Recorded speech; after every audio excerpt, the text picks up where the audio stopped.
નમસ્કાર, આપ જોઈ રહ્યા છો સ્પાર્ક ટુડે ન્યૂઝ. ભારતના 77મા પ્રજાસત્તાક પર્વની ઉજવણી નર્મદા જિલ્લા કક્ષાનો કાર્યક્રમ એકતાનગર ખાતે યોજાશે.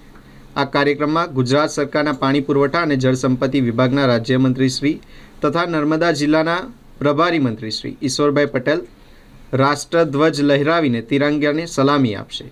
પ્રજાસત્તાક પર્વની તૈયારીઓના ભાગરૂપે આજે શનિવારે જિલ્લા પોલીસ અધિક્ષક સુશ્રી વિશાખા ડબરાલની ઉપસ્થિતિમાં પૂર્ણ ગણવેશની રિહર્સલ કરવામાં આવ્યું હતું.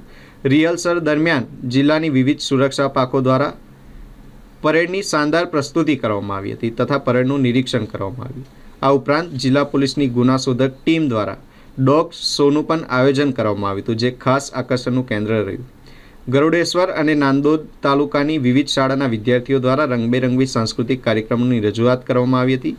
જિલ્લા પ્રશાસન દ્વારા પ્રજાસત્તાક પર્વની ઉજવણી ભવ્ય અને સુવ્યવસ્થિત બનાવવા તમામ તૈયારીઓ પૂર્ણ કરવામાં આવી રહી છે.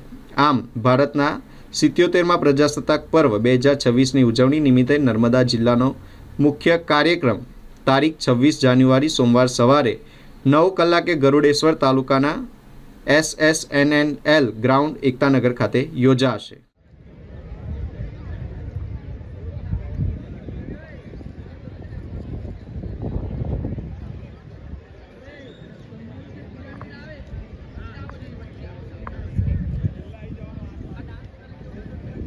गंगा यही है, हिमालय यही हिंद की जान है और 3 रंगों में रंगा हुआ ये अपना हिंदुस्तान है, ये अपना हिंदुस्तान है.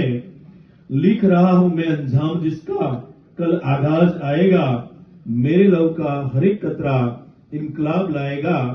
मेरे लव का हर एक woman pi Shri NR Gohil parade निरीक्षण करावશે. बस ये बात हवाओं को बताए रखना, रोशनी होगी चिरागों को जलाए रखना. लव देकर जिसकी हिफाजत की है शहीदों ने.